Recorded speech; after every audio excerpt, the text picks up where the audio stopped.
Welcome to the FML podcast, the podcast on a mission to uncover actionable insights, explore the latest trends, and to catalyze your fintech's growth. Join Growth Gorilla's founder and managing director, Shamir Sachdev, and some of fintech's hardest hitting marketers and leaders.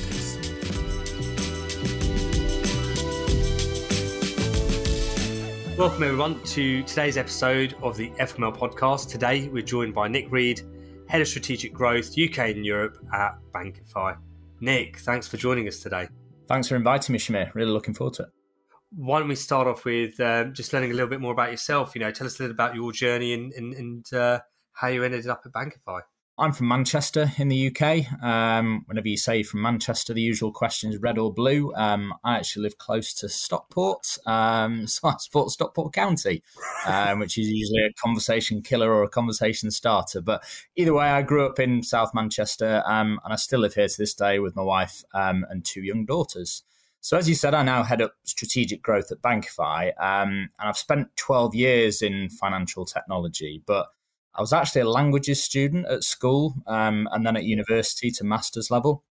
I spent a lot of time in France and Germany as a student, which, as you can imagine, was a lot of fun. In the UK, we don't have the best reputation when it comes to foreign languages, but I found it an incredible experience. Actually being fully immersed in the language and the culture.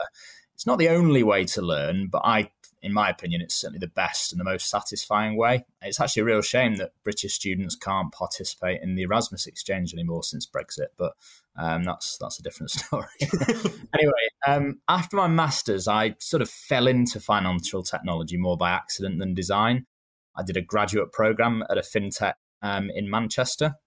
They were called Confirma at the time. They're now called Confirma Pay. And I ended up spending 10 years there. When I look back on it, it was an incredibly lucky career break. Before I moved into growth roles, I was actually a project manager. And it was frightening to think that in my early 20s, I was running, these days they'd be called transformation projects, but I was running projects to integrate complex banking and payment systems on behalf of major financial institutions. Anyway, we went on to grow our bank network to over 50 globally. And whilst I certainly can't claim full responsibility for that, I like to think I played my part. Fast forward a few years, and I'm now coming up to 2 years at BankiFi. Before you kind of got into growth, you're a project manager. What does your role as head of strategic growth entail at BankiFi, and what sort of projects do you get involved in? First and foremost, it's sales. It's growing our client base, which is I'm about to talk about in more detail, no doubt, at banks. But really, as head of strategic growth, it encompasses other areas as well. So if there are particular partnerships or even suppliers that we identify as being critical to help us achieve that growth, there's that side of it as well. Determining the overall strategic direction of the company. Is our value proposition still hitting the mark with our target segment?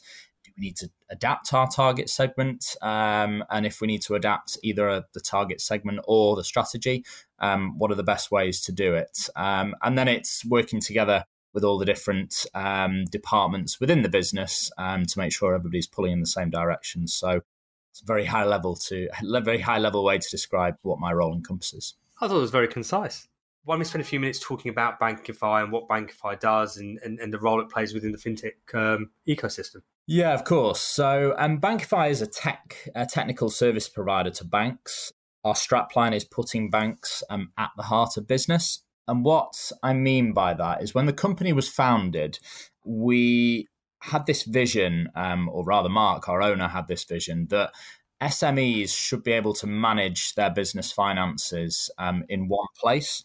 And we think the best place for them to do that is from within their trusted financial institutions' digital banking channel. Now, there are a couple of challenges with that. And we look at the challenges and the problems we're solving through two different lenses. So that first lens I've described is very much from an SME's viewpoint. They would much rather access this full suite without having to navigate a jungle of different applications to meet each element in their workflows. So we chose to go to market and serve banks ultimately. That is the expertise. That's my expertise. It's the expertise of a lot of my colleagues as well. But the other side, and probably the bigger side to our story, is we looked and are still looking at the digital banking landscape. And in the SME space, we're looking at the advances in technology, in the regulation, namely open banking and embedded finance, that are allowing and lowering the barrier to entry for digital challengers. And basically, a lot of the digital challengers and a lot of the third-party platforms now have access to transactional capabilities through APIs, through open banking, through PSD2, etc. And what that's starting to do is disintermediate the relationship that I'll call them incumbent financial institutions have always enjoyed. Not only the relationship with their SMEs, but also the relevance of their digital banking channels. So that's the problem that we're trying to solve. And by disintermediating the relationships with SMEs, that's starting to erode their core revenue pools in SME banking as well, deposits, lending, and other sources of revenues as well. So we very simply provide a suite of services which make an SME, a digital banking channel, much more relevant in the eyes of SMEs. Think invoicing, payable accounts receivable workflows, accounting. Accounting is quite a broad-ranging one. You can think of our platform as a mini bank-branded accounting software or ERP, but equally we integrate with major third-party accounting software providers as well to bring data from those platforms into the digital banking channel. By virtue of the fact that SMEs are then managing their day-to-day business finances from the digital banking channel, that creates a wealth of data that banks traditionally haven't been able to access because it's been all about the historic data rather than the forward view. And that's when it starts to get really interesting from a bank's perspective, because they can then see into the future cash flow position of SMEs, which then powers lending propositions as well.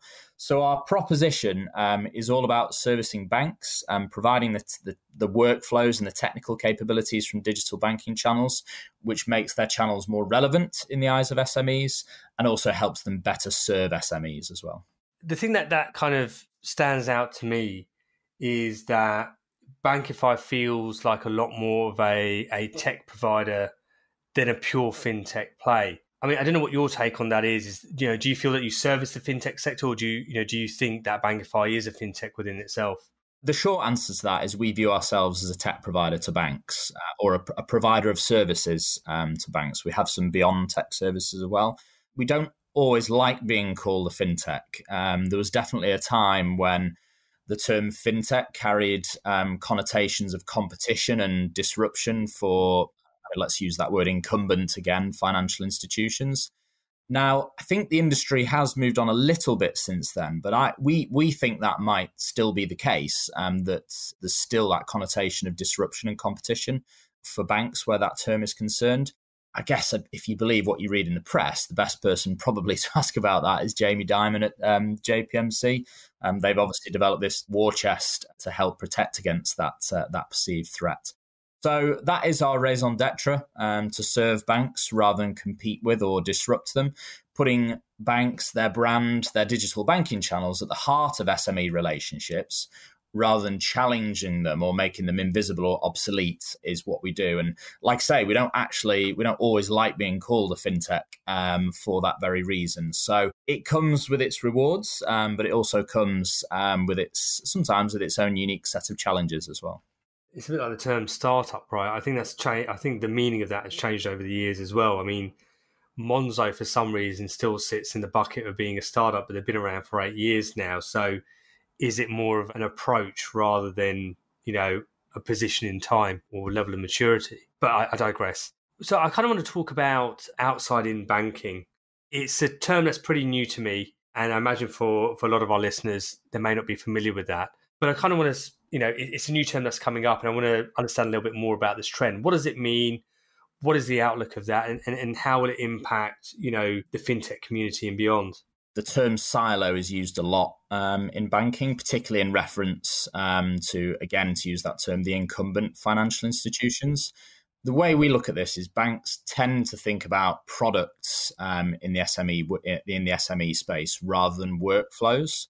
So they think about business current account or checking up account, depending on which part of the world you're in. They think about loan. They think about card. They think about, again, depending on where you are in the world, checks, for example.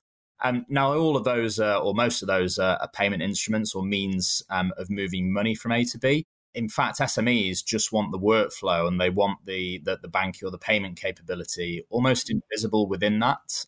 But to come back to the siloed analogy, for that reason, banks have built their systems and infrastructures to look outwards from the inside. So starting with the core, then the digital channel and all the banking and payments and card products are all tightly coupled together.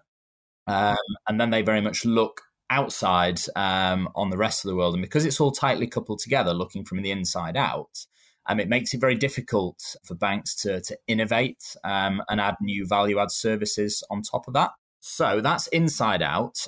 Outside in banking obviously turns that model completely on its head.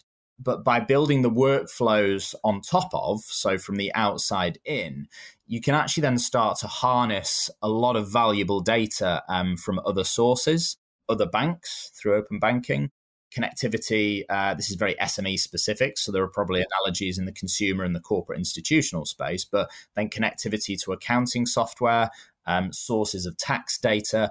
And what all of this does is it elevates the digital banking channel a level up beyond those internal silos, and therefore it becomes outside in.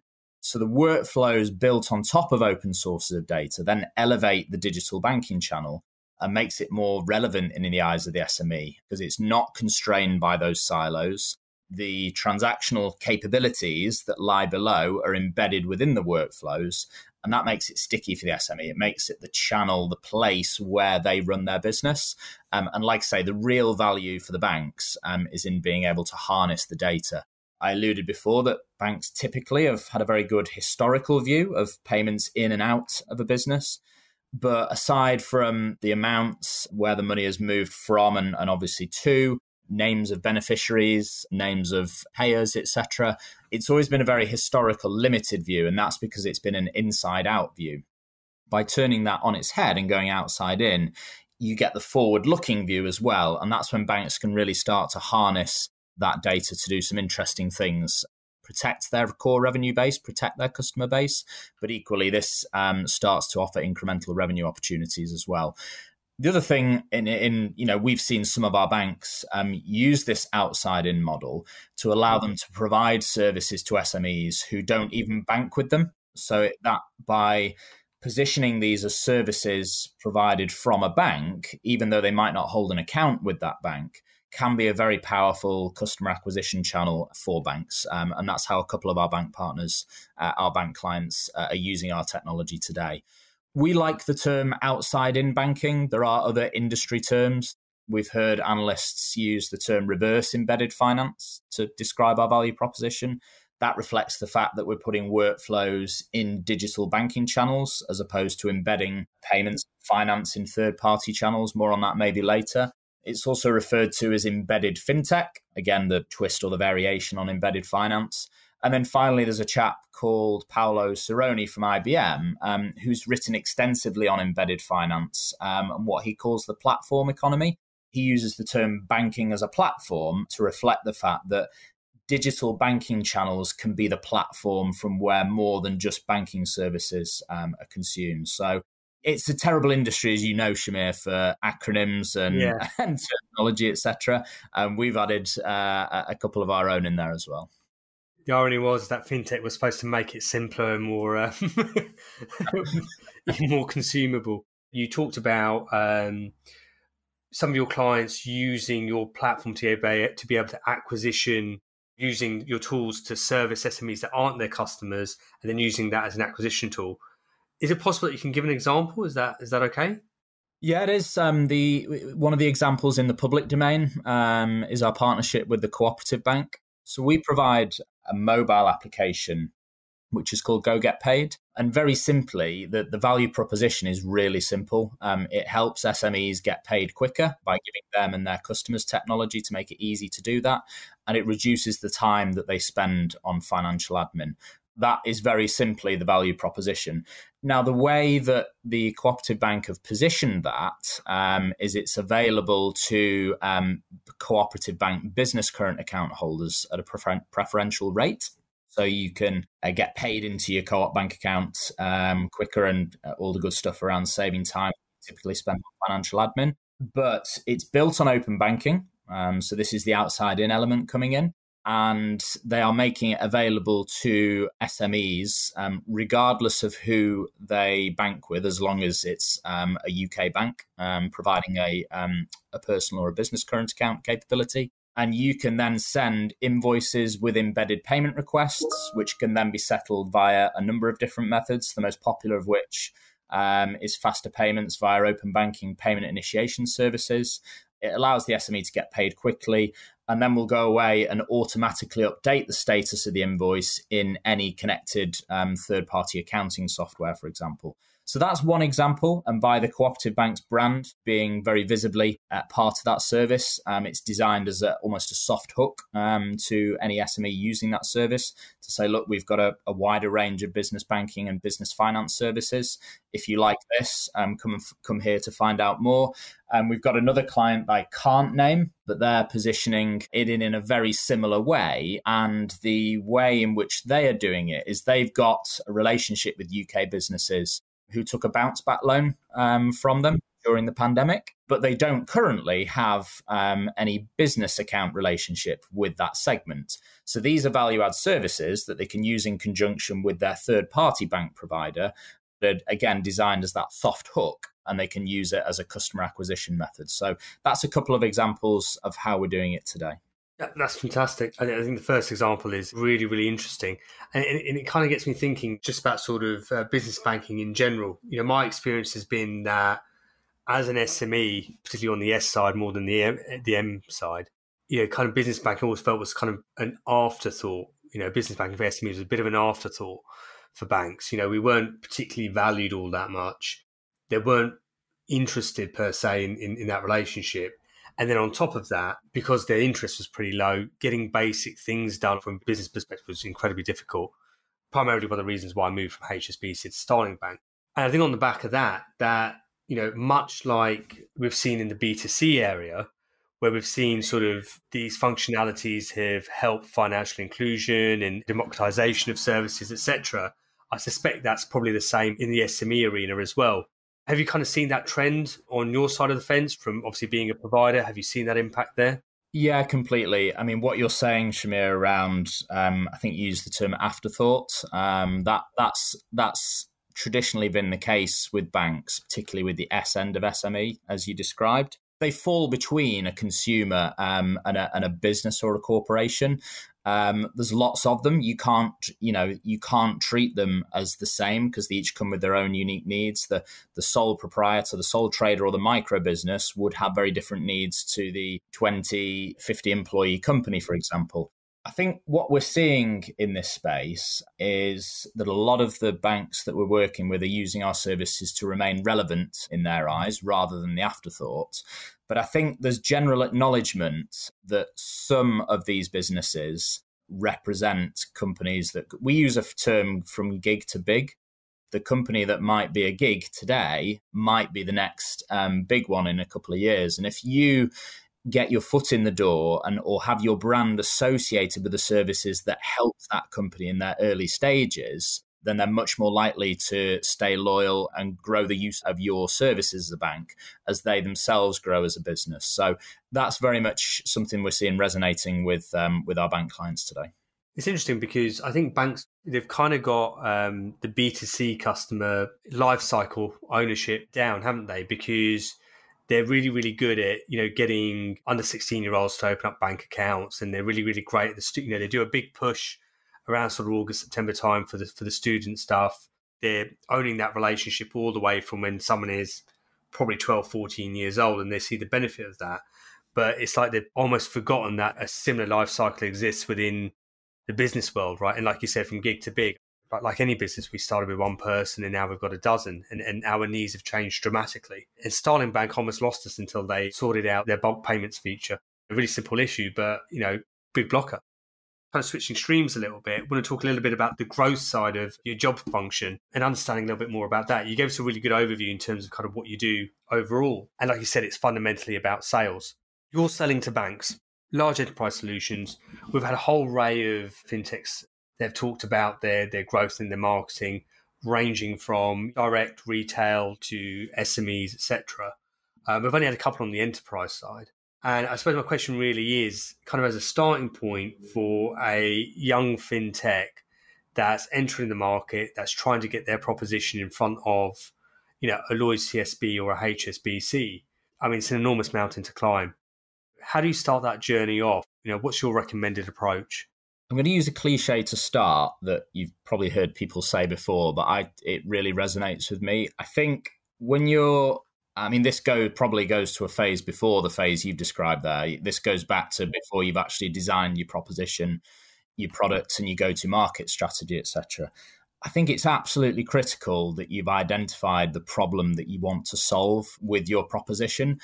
I do think there are some really neat bits of technology that are on the market today that are looking for a problem to solve, and they might solve problems for some people or some businesses, but it's almost too niche, or the rewards aren't enough for a bank to warrant looking at that capability, for example. So if I start right at the very beginning, I think that part is absolutely critical. The other way I look at answering the question you've just asked me, Shamir, is what are some of the challenges associated in being a tech provider to banks, and how do you reach banks? How do you grab their attention? From a growth perspective, the sales cycle is long. You have to be prepared for a few long maybes, which may turn into no's. And that's where it's critical that you have a sales team who are skilled in identifying risks involved at various stages along that journey. First and foremost, doing their utmost to mitigate that risk. But if for whatever reason that's not possible, qualify out as quickly as possible. In terms of reaching the segment, typically in selling and providing services to banks, you've got to go through a number of different stage gates. There's usually lots of different stakeholders within a bank that you've got to convince to take your product and to partner with you.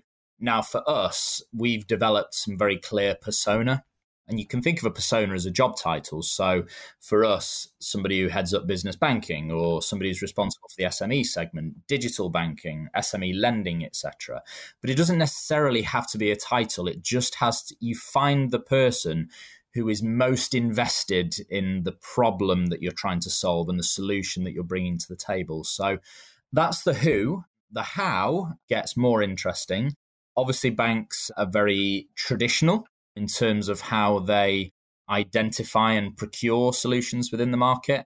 We've identified a small number of industry conferences where the subject matter being discussed, but more importantly, the persona, to use that word, from banks that they attend. So industry conferences are essential. Thought leadership is another growing way to kind of insert yourselves in the thinking of bank representatives. Again, the personas that are interested in your product, etc. Obviously, banks, by their very nature, at the corporate, institutional, and in quite a lot of instances, the multinational end of the market. There are some very relevant digital channels that you can reach banks through, but they certainly don't act like consumers in that regard. So I think those are some of the things that I would identify in terms of being able to reach the end customer. I've talked a little bit about potentially the frustrations involved in once you've actually reached them. That's the first hurdle, then getting to market and through to a signed contract and revenue. I think the other thing is there's a growing acknowledgement of regulatory and other constraints that banks operate under. Now, that's not all they're good at, but they're very, very good at it, and we shouldn't underestimate that. It's something we completely understand as a specialist provider to banks, but it doesn't make all the policies, the procedures, the risk assessments, the governance any less frustrating.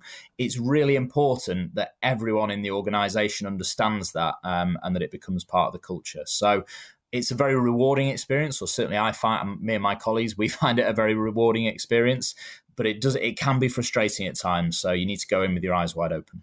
When is the right time to start cultivating partnership as a method to introduce prospects, clients into the business? Is that something that you should perhaps prioritized because obviously it's a one-to-many to a degree? Or is it better to perhaps get a few sort of case studies and use cases under your belt and then go into that partnership avenue?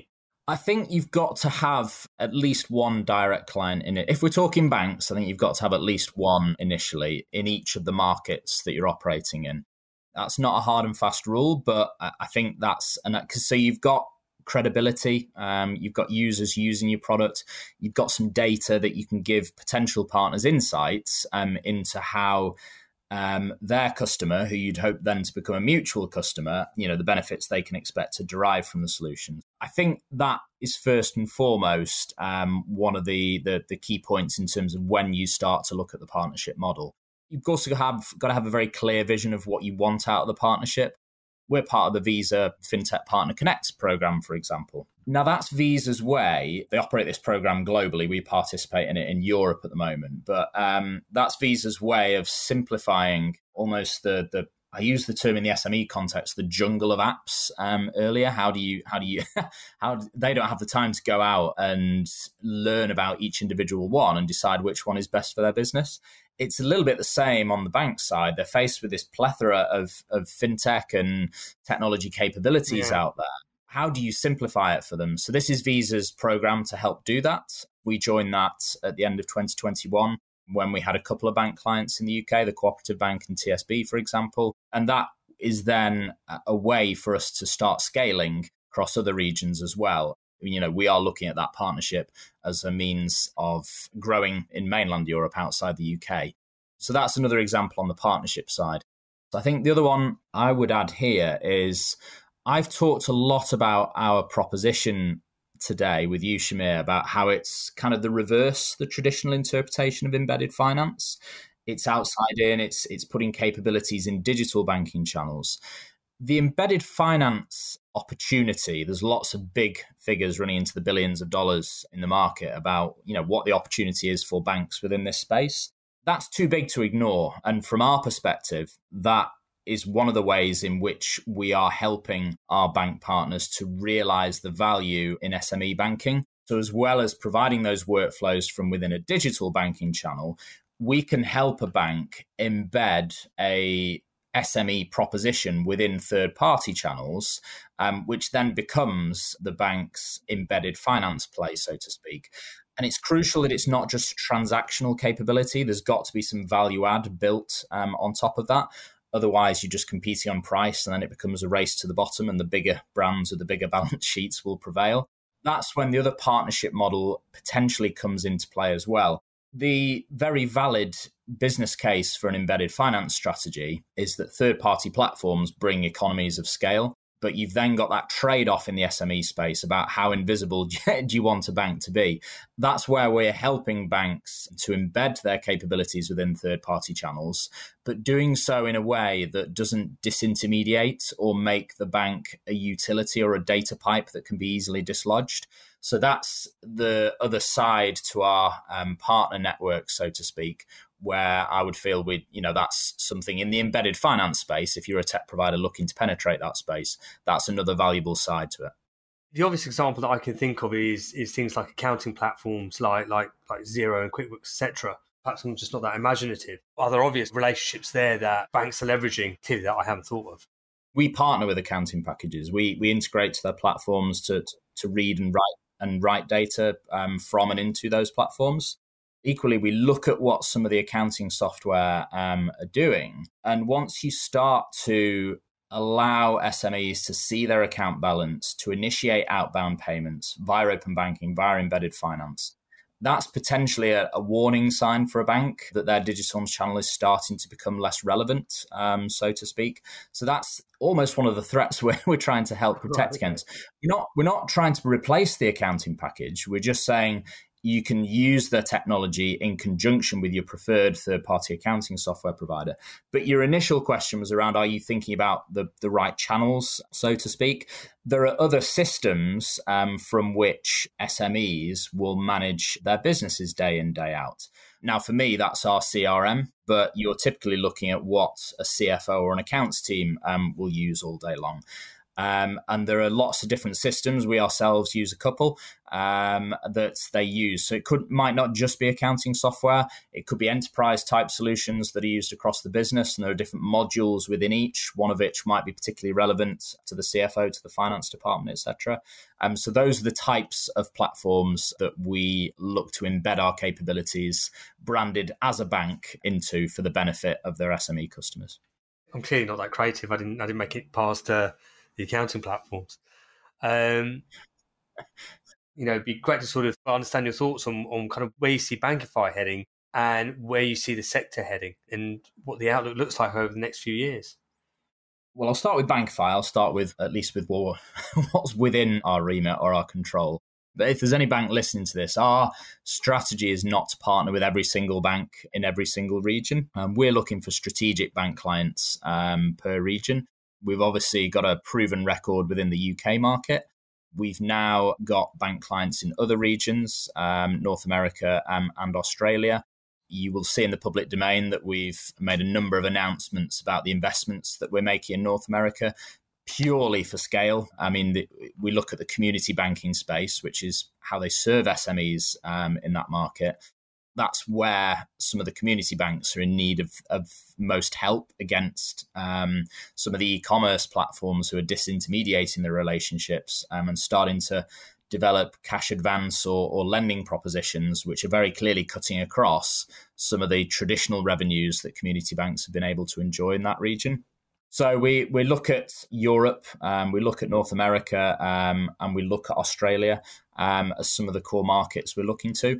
I think we will almost double down, to use an expression from our friends across the pond, in those markets. We're not looking to expand beyond those markets at this stage. And in doing so, increase our client footprint, increase our partner footprint as well.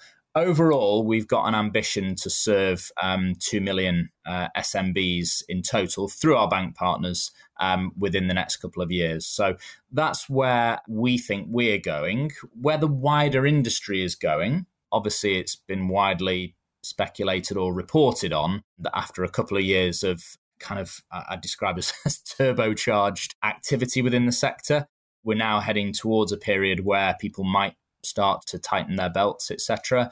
Again, to use that phrase, double down, I just think that businesses, corporations, banks will really double down on the initiatives, the technology that solves a problem and also solves a problem in the immediate term as well. And when we look at that in the SME space, that's very clearly with cost of living, with inflation, with other macroeconomic pressures.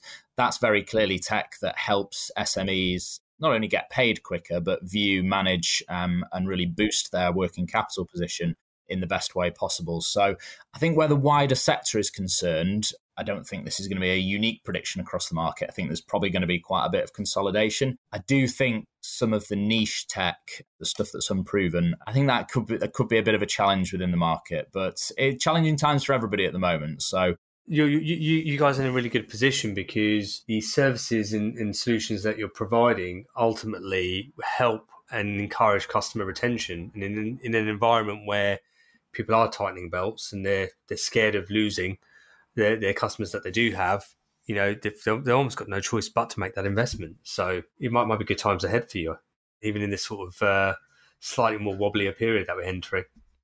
I hope so. Lovely. Well, before I let you go, let's jump into our quick fire round. What podcasts are you listening to right now? I'm not so. For anybody who's listening to this, I have listened to a couple of the previous podcasts. So I've listened to a couple of the other guests. I'm not massive in terms of business coaching. I go out there and some of the stuff I listen to is quite mainstream. So I'm a bit of a banking, fintech, payments nerd or geek, if you like. I like to be across all parts of the sector. So I listen to various different podcasts in this space. The one that I think hits the mark and is really quite informative is 11FS's Fintech Insider. So that's definitely one. I'm quite a big sports fan. So you'll find the Wisden Cricket podcast in my podcast library. And then I'm a little bit like a small business myself in that I've got 2 young children. and my wife runs her own business. So we are notoriously poor on time. So any chance I get to absorb industry news is always going to be via a podcast format rather than sitting down and reading something. So my commute is, I think the BBC newscast is really good, actually. I think the team there have done it in a way that makes news simple to understand. And then if you want to dig deeper into any individual aspect, you go elsewhere to do that. So yeah, those are the three that would typically be top of my most listened to. What's your favourite fintech app? I really like the Chase digital banking app that's just been on the market. They've just brought up their first anniversary.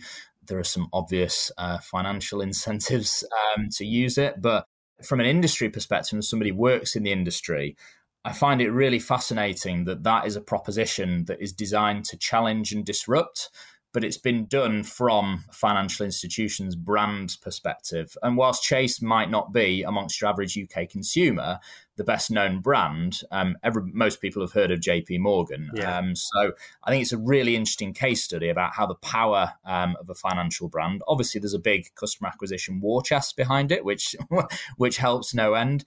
But I find that a really fascinating use case. I've enjoyed using it myself. So yeah, congratulations to them on a great first year.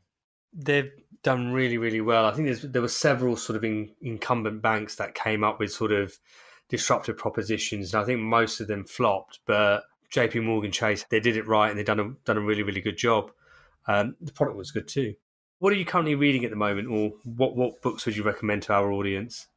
If we're getting really geeky or nerdy within the fintech space, I did mention earlier a chap called Paolo Cerrone. He's written a book about embedded finance and what he calls the platform economy, and what are the opportunities for all parties, third-party platforms across consumer, business, corporate, etc. But what role will traditional incumbent financial institutions play within that? So that's a really analytical read that I'd recommend. And then if you're asking me what my guilty pleasure is, any Jack Reacher book is easy reading from my perspective. So those are what you'll find on my bedside or on my Kindle.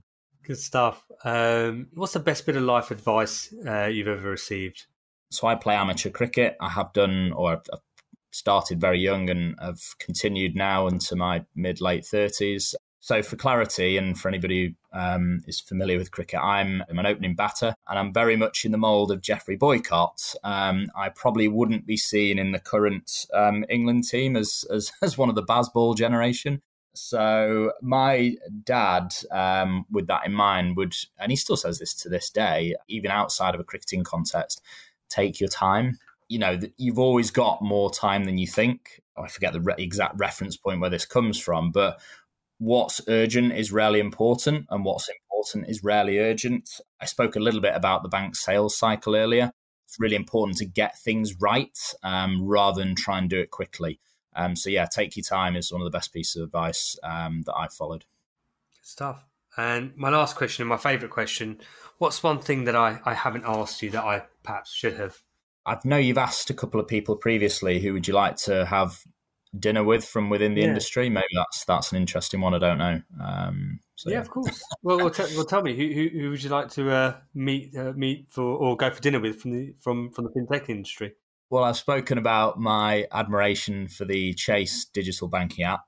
I've talked a little bit about Jamie Dimon earlier and what JPMC are doing with their war chest to combat the perceived fintech threat. So it would be definitely Jamie Dimon. So I'd love to get his thoughts on what the perceived threat is. That they're associated with lots of stuff beyond banking services, etc. And I know they've acquired a lot of tech capabilities.